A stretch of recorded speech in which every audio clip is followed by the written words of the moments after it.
we're in this metal object hurtling through air and space and time, and like that's when we feel comfort. But one funny story, and I know you probably don't even want me to tell this one, but I'm gonna. You always used to get car sick. So we'd be driving to these, and you would get car sick. Do you remember this? I remember getting car sick. Jonathan, are you telling the Jonathan story that he loves to tell over and over and over again? I might have to just mention it. I don't know. I like flying. I don't know. I think it's I go into a cocoon. Okay, here's why I think I like it. It's very organized. Figures.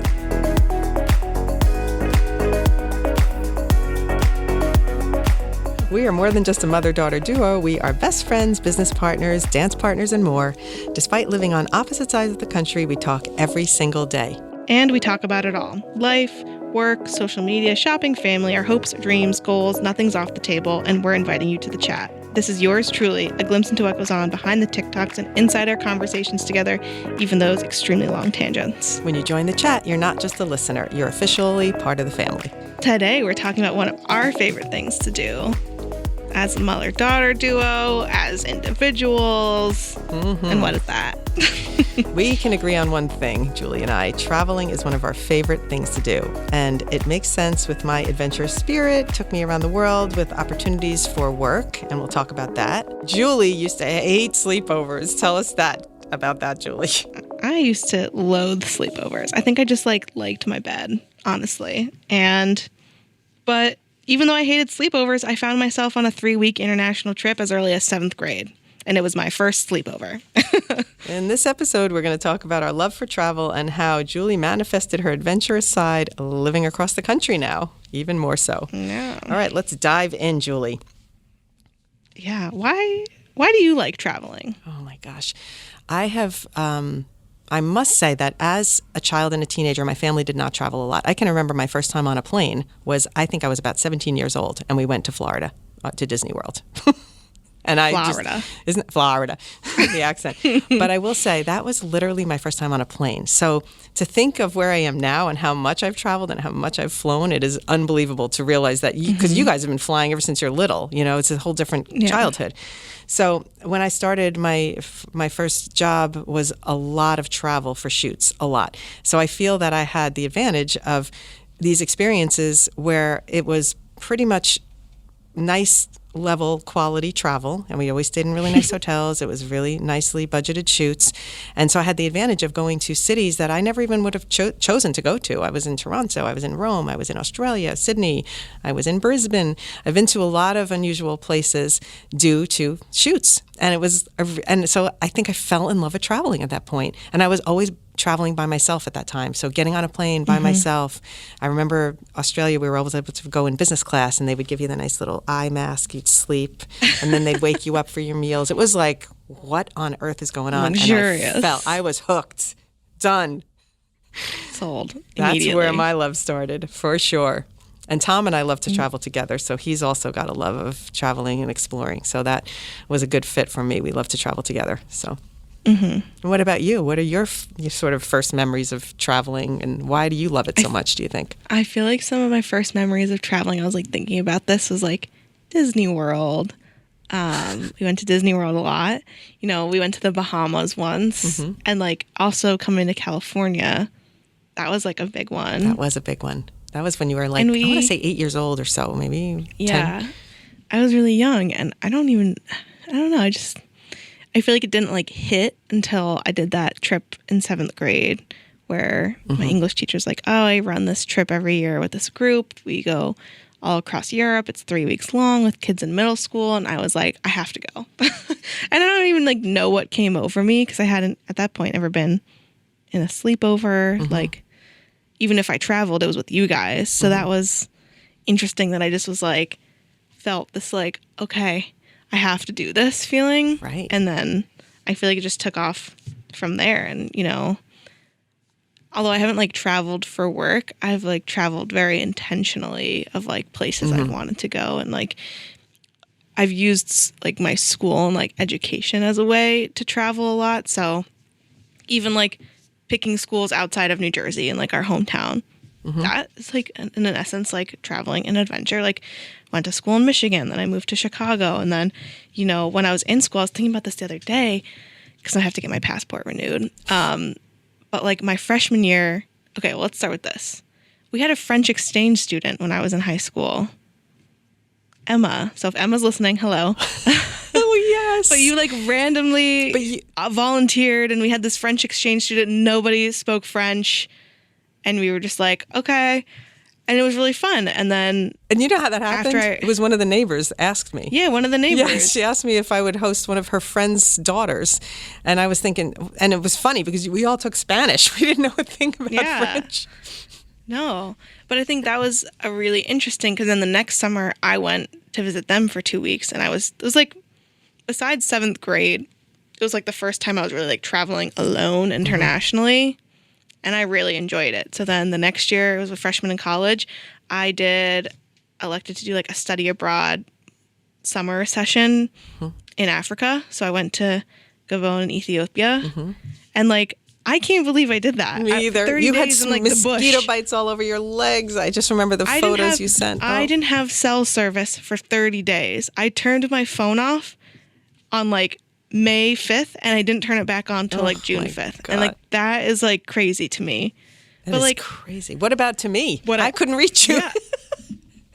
I was your mom, and I couldn't even reach you for that month. Oh my madness. God. It is madness when you think about it. I know. And then, you know, the year after that, we went to BVI for my, like on spring break. I went with you guys as a family. And then junior year, I studied abroad in Australia. Crazy. So I really like made it a priority that even though I was a student, like I wanted to do these things, and I wanted to make sure like I would still travel, and like going to Australia was like the best 6 months of my life. Like, I have to go back to something that is really core to your personality, in my opinion. It's like key to explaining who you are. Okay? I'm scared. The German homestay. You were in 7th grade, you went abroad. This was like 21 countries in 7 days or whatever, 7 countries in 21 days, whatever it was. And one of the things involved a homestay with a German family. Now, I want to set the stage because we're in Long Beach Island. This is in the summer. And I can specifically remember being on the boat. We were on the motorboat, me, Tom, maybe Tommy, Jonathan. And you were calling me from this German household that you were staying at with this family, and they were pretty. It seems like, if looking back, maybe they were pretty well off. Like they had a nice house. I think you said you had your own room. It was a pretty nice arrangement. It was nice. It was a good setup. But now think about DARE, the program, like no drinking and driving. That was a big thing that was drilled into your heads in school. Drilled. When I say so, whatever, they took you out, and you noticed that this father had been drinking beer, right? A lot. And he wasn't just like, it wasn't like he was like, oh, he's buzzed and he's drinking. You know, I could deal with that.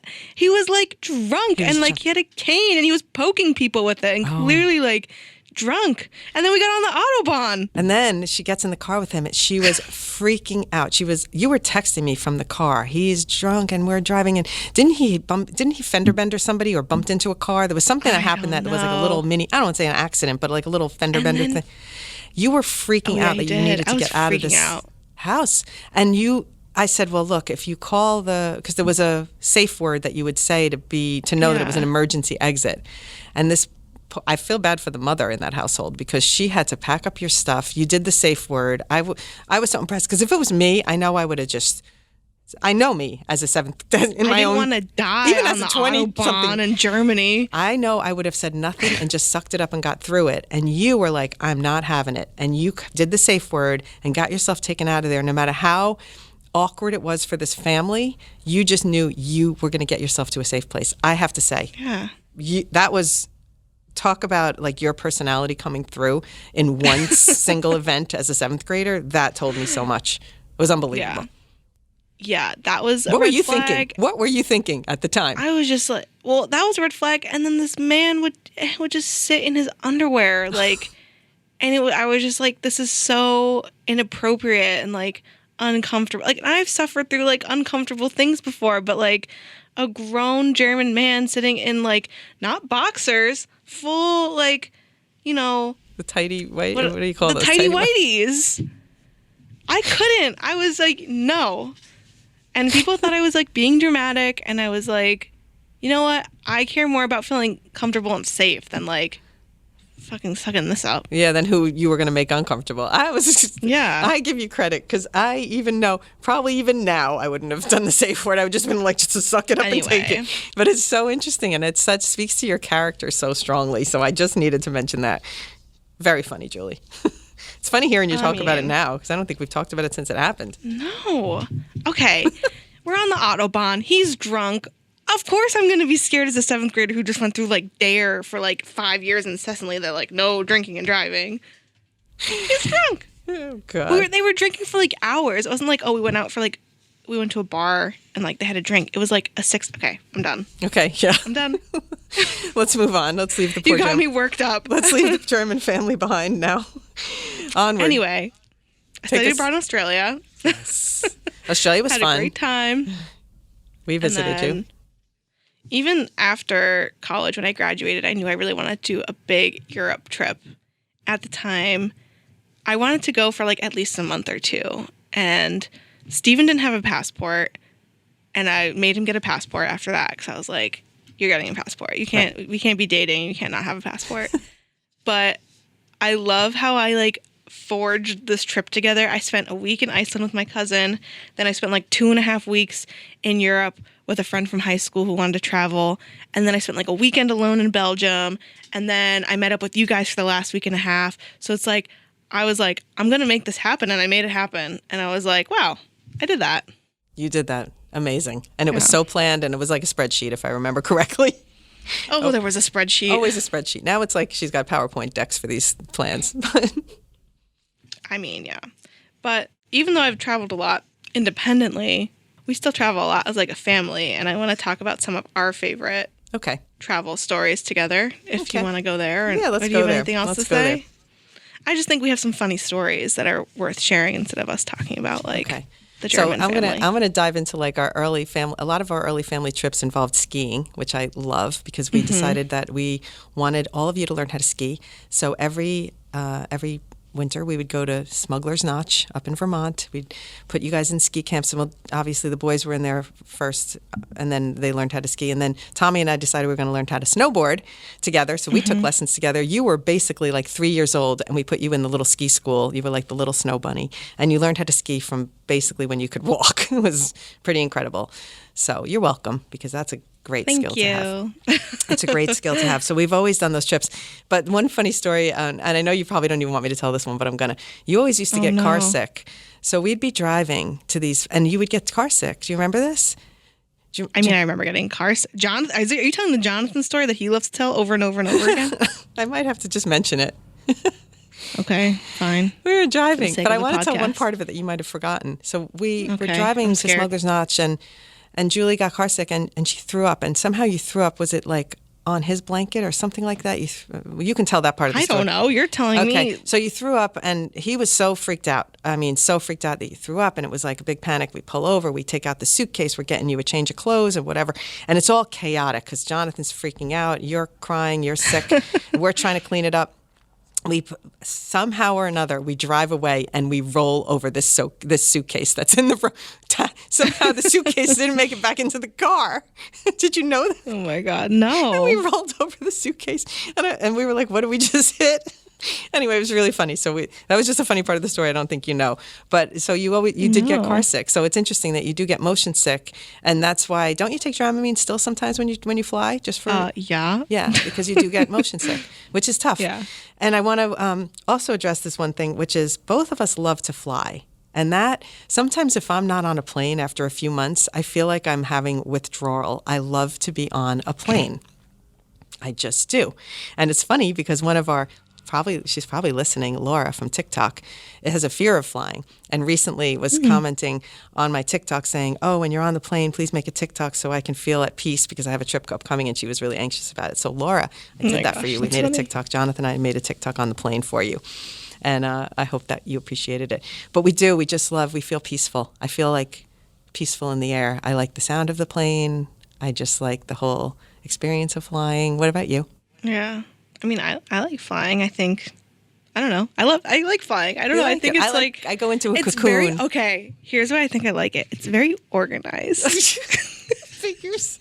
It's very structured. It's like a very sometimes it stresses me out. It stresses me out more like the Uber ride from my apartment to the airport than actually going through the airport. Because like going through the airport is so fucking rhythmic. It's structured. You know what to expect. It's like watching the same TV show over and over again when you know the ending. It's like, I know I'm gonna make it to my gate. I have TSA pre. I check in. I have my system. I have a system. I am the best at getting through TSA pre, and I love the rhythmic sensation of going through an airport. That is really funny, and I did not know that was a thing for you. I like being on the plane and in a cocoon. I don't get up a lot. I don't have to go to the bathroom 10 times. No. I don't feel like claustrophobic. Okay, you want to hear something? I just like to curl up and sleep. Yes. Here we go. I'm not great. Like it's hit or miss whether I can sleep on a plane. But when I was flying back from my study abroad in Australia, I had a layover, because I did some other stuff. So I had a layover in Japan, and I flew from Japan to JFK. I did not get up once. I did not pee once. It was a 14 or 15 hour flight, and I was just there. Like, I didn't move. Wow. That's impressive. That's a long time. That's wild. I don't have to get up often either, though, to be honest. I don't need to move a lot. It's really strange. I get and so even sometimes me and you, when we have to sit at the table for a long period of time, don't you feel like antsy, like you have to get up when we're sitting around a dinner table? Still, but when I really flying, struggle with that. It's like it depends on when I'm around a dinner table. It's like being in the womb, like we have to rock babies after they get out of the womb. Maybe it's like that's our equivalent of like being in the womb and we're finally calm. It's like we're in this metal object hurtling through air and space and time. And like, that's when we feel comfort. That's hysterical. It's true, though. And it's funny that we both have that same feeling about it, of like not needing to move. And, we travel. Tom has to get up all the time because his back hurts. So he has to always be on an aisle. I want to be on a window because I don't want to have all the time. I know I'm not going to make anybody get up at all. And it's funny because Steven is really tall, so flying is really uncomfortable for him. I'm short. I fit right into that basic economy seat, and I'm fine. I have room for days. But when me and Steven fly together, we get the seats with extra leg room, and I'm like, this is luxury. Like, because I can like stretch my feet out, and it still doesn't hit my backpack. Like, So maybe that's another reason why. That's so funny. Oh my gosh. Anyway, so also, can we talk about? Go ahead. What do you want to talk about? Me and you both kind of enjoy airplane food. Yes, we do. We like what they're bringing, the snacks or whatever it is. The stroop waffles, the pretzels. Right. I mean, the little desserts. Yeah. It's true. I've only flown first class once, and it was because I was going to visit Michigan for the first time, and it was super last minute because I got in really late because I was waitlisted, and then I got in, and Tommy had to take me because you and Dad were on vacation, and you were like, the only seats on this flight are first class. It's like my only first class experience is an hour and a half flight from like Newark to Detroit, and I was like, it was great.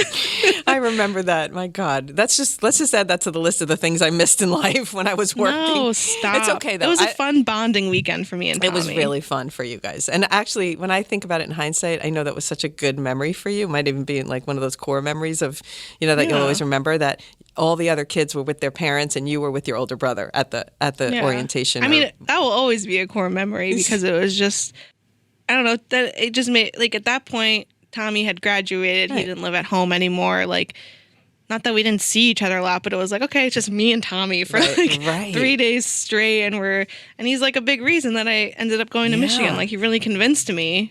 Yeah, 2 of his friends went there, and I remember when they were going there, I was like, Michigan? I remember thinking that was the strange place for them to be going, and now he was there, and he was like, and he came home and said to us, she needs to go there, and I was like, I believe him, so that was the end of that. But it was so cool, but again, it just speaks to our family dynamic, how like, there are things that took me away from things that I might have been at, but it was meant to be, and it ended up to be a good thing. I always look at the positive side of it for how it was for you guys, the 2 of you. No, so nice. Yeah. And now thinking about the ski trips, like now we have evolved into the rest of the family. We don't do the family ski trips anymore for various reasons. Jonathan fell and hurt his back. Tom's got knee problems. You know what I was just thinking? What? You know how Jonathan hurt his back this summer? He broke his spine. Big thing. Right. Yeah, happened. But he broke his back skiing. He did break his back skiing this is not back the first in the day. time he broke his back. He did. He fractured his spine skiing years ago. I know. And that was when he could, and he was about maybe 15 or something, or maybe 14. He was young. Yeah. younger maybe. And that was the last time we were able to ski as a family. And so now it's evolved into you and I doing our girls' ski trip. And it's so fun. So funny. So many funny stories about these ski trips. I just feel like we laugh like the whole time. Yeah, it's just like a lot of laughing. It's like we're unhinged. We're not with like, it's just us and we're unhinged is a good word. I leave all the meals to you, like where we're going to go to eat. I leave that to Julie. I plan the meals. I plan the runs. I'm in charge of the map. I'm in charge of the timing. I feel like I'm just there, basically. Yeah, you're just there. But I think we have some of the funniest stories from this trip because I remember one time we went and we were at one of these ski resorts where we were on one of these lifts where like you had to take a very specific route to make sure you would get back to the hotel, because you had to take a very specific route to get to the gondola to take you down the mountain back to the hotel. And I told you before we got, I'm like, you need to follow me. And what did you do? I did. You went the wrong way. I didn't. I lost track of you because I was so focused. Oh, you were so focused, and I knew I lost you, and I was like, well, I'm going to go back home. She's on her own. 2 hours later. You get back home because you had to go. And I knew because I had been analyzing the map. You had to, if you missed this turn, you have to go from one lift to another lift to another lift to go to the top of the mountain to ski back down the right way. I don't know how you got back. I don't know how I got back either, because I'm a more like, every time I get somewhere, I ask someone, so how do I go here next? Like I'm not a map person. I'm definitely directionally challenged. When we skied as a family, this is worth mentioning, me and Tommy would get on the lift together, and because we were snowboarders at the time. So it was sometimes we would say, we're going to do this run and we're going to meet them. And then Julie, Tom, and Jonathan were skiing. So the two of us would never have a plan. I mean, neither one of us looked at a map, and we were lucky we even got down. We just were like, whatever. And when I ski with Julie, I don't even have to worry. I'm like, she's making the plan. Just tell me where to go. Point me here. I don't even have to look at the map again because you are my navigator. So when I lost you that day, yeah, there was hours, and I was like, well, but I don't get stressed out. I don't panic or anything because I'm just like, oh, I'll get there. I'll find my way, and I'll chat with people along the way, and I get on a lift, and I make a new friend here and a new friend there. And then I ask people, which do you think is the best way to get here? And I just go, I kind of like, the way I live my life is the way I ski down the mountain. I could never. I need to have it mapped out. This just really like speaks to how we both live our life, right? You like plan things. It's so funny. Yeah, no, but it's funny because I was trying to find old pictures to post on our podcast Instagram to like show the moments we're talking about. Oh. And you know what archive I came across? What? Our trip to Italy. Oh my God. In high school. It was me, you, Dad, Tommy, and then Kristen and Aunt Camille. And I'm looking at those pictures and I am transported back because there's so many pictures of me and Dad with our maps. And you guys were obsessed with like getting pictures of us with our maps because we were always checking. But I'm like, those canals were confusing. Do you remember? We got so lost because me and Dad like weren't on it. And then we got stuck in a canal and you and Aunt Camille waved down a random Italian man in a little like wooden, I wouldn't even call it a boat. You know, that's how like disheveled it was. And we all loaded up on this thing. And we crossed the big canal because we couldn't figure it out. Oh my God! So another good reason to plan, for sure. Yeah, but that also speaks to like how me and my sister live our life, which is like we'll figure it out as we go. You know, what I mean, we'll flag somebody down that will save us. Oh boy, it's funny because I think that in general, our traveling mantras are different. Like I don't need to plan every day when I travel. I kind of like to experience and like, people, and then sort of people watch. Whereas you, even Dad, like we have an agenda. What are we going to do at this time? And then we're going to hear for lunch and then a museum. No, but I think I don't think it's a negative thing because at least I don't think I'd see half the things. I leave room, what I call this, I leave room for planned spontaneity. Okay. You know? Okay. It's called planned spontaneity where you figure out, okay, I care about food when I'm traveling, so I pick out my places for lunch. Are there activities I want to do? In between, planned spontaneity. Okay. Do whatever the fuck you want. Okay? This is the first time I've heard this phrase, planned spontaneity. I might have to dig deeper into that one going forward. That's fun. It's a good idea. When I travel with you and Dad always goes, I just want to eat at a diner. Dad, we are not in New York City. We need to find somewhere to eat other than a diner. Oh my God, that's so funny. I won't say he always wants to eat at a diner though. In fairness, he does like he's like does like he does like good food, but sometimes in the morning he's like, let's just go to a diner. I'm like, we are in the British Virgin Islands. There is no diner within a 100-mile radius. I know it's funny also because he had a phrase for a while there that he was using before he started being a chef, because now he's really into cooking, and I think he has changed his tune on, just meals in general. But he used to go, "It's just a meal," because he was like thinking it was like fuel. That was his attitude about food. But now that he's done, travel down this path of cooking, and he's like really enjoying learning how to cook and making recipes. By the way, he's a great cook, and the meals he makes are fantastic. Yeah. I think now he actually has a different take, and he doesn't want to like waste a meal on a crappy restaurant. Yes, that's how I've always felt. So I got to come to his defense, because maybe that was then, but I think now, I don't know. Yeah. It might be a different tune. We'll see. We'll see on the next family trip. Yeah, I feel like right before the pandemic, we went to the British Virgin Islands as a family. It was, again, me, you, Dad, Tommy and Jenna, Steven, Billy and Merritt. Billy and Merritt, cousins. And then Mitch. And Mitch. Tommy's friend Mitch. And that was so it was like family plus a friend and a cousin. Well, just for the reference point of people listening. It was so fun. Like, we still talk about that. I don't know if that's just because, the week we got back, the world shut down. So it was like our last, really big trip that we've done. Yeah. But, wow, that was a fun one. The thing that was funny about any kind of trip where you're on a boat and it's a very small space with people living together, you really get to know people in a different way. And it's a whole different kind of experience than going with a group and everybody goes back to their rooms at night and you don't really see. This is like, there's no going back to your room and getting away from people. That's just not how it works on these sailboat trips. And I think it's just the most incredible way of communicating, bonding as a family, and just getting to know people. And it's just more, it's so freeing. It's just really a relaxing way to spend time. I don't know. I'm all for it.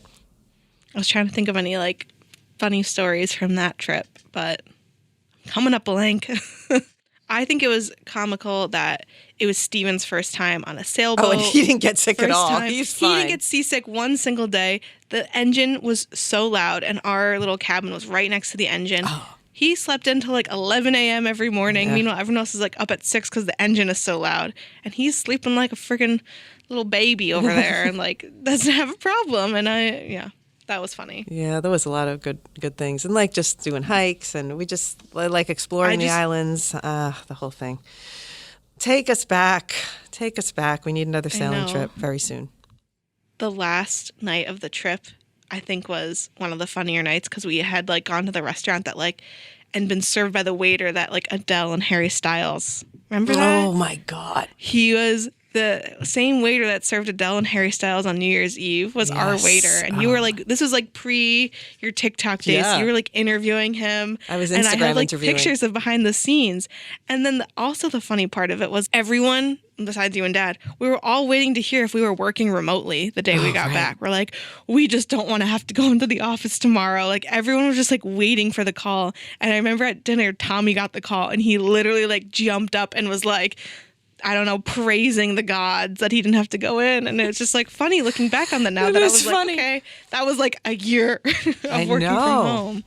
It was funny, too, because I have some video footage of me when we got home saying, well, this is going to be the only person I'm going to be talking to. I interviewed Dad. It was one of those rare times he came on camera. And I was like, well, it's just going to be the two of us. So you're the only one I have around to interview now, because I was doing interviews at the time on my Instagram. And it was so funny. Little did we know it was going to be, years in the making of this quarantine thing. It's funny to think back to that time. We were so innocent. It's going to be a week or two shutdown. Ha ha. Yeah. All right, so Julie, before we wrap it up, let's talk about where we would like to go on our next trip. I know. Especially last summer when we were going through all the drama of the summer, we were talking about how once this was all over, we wanted to do a really big post-chemo trip. Right. And I think it needs to be epic. I know. I think it would be so cool to be in Europe, maybe in a villa, or we could do a sailboat thing in Europe and the Greek islands. But I would honestly open this up to listeners and say, if anybody has some great ideas for trips, please drop us. And now that we're both big content creators, there will be some epic content of the experience. So given your content, you'll be right there with us on the trip. Yes. Suggestions are welcome, and we will be reading them all coming up forward, and we'll for sure take them into consideration. I think it'll be a lot of fun to see where we end up going and when that happens. Probably the fall. Agreed. Because we've got to do our family summer. I'm going to make a PowerPoint. I'll pitch it. I'll pitch the idea. Yes, you will. Yes, you will. I have no doubt. All right, so that's it from our traveling perspective today. I think I enjoyed it, and reminiscing on some of the good times and thinking about where we're going to go next. Walking down memory lane. Yeah, it was a good walk down memory lane. You made me laugh. You're welcome. Should we go back to Germany? I wish you could see her face right now. We will need a designated driver. That's it for today. Yours truly, Helen and Julie.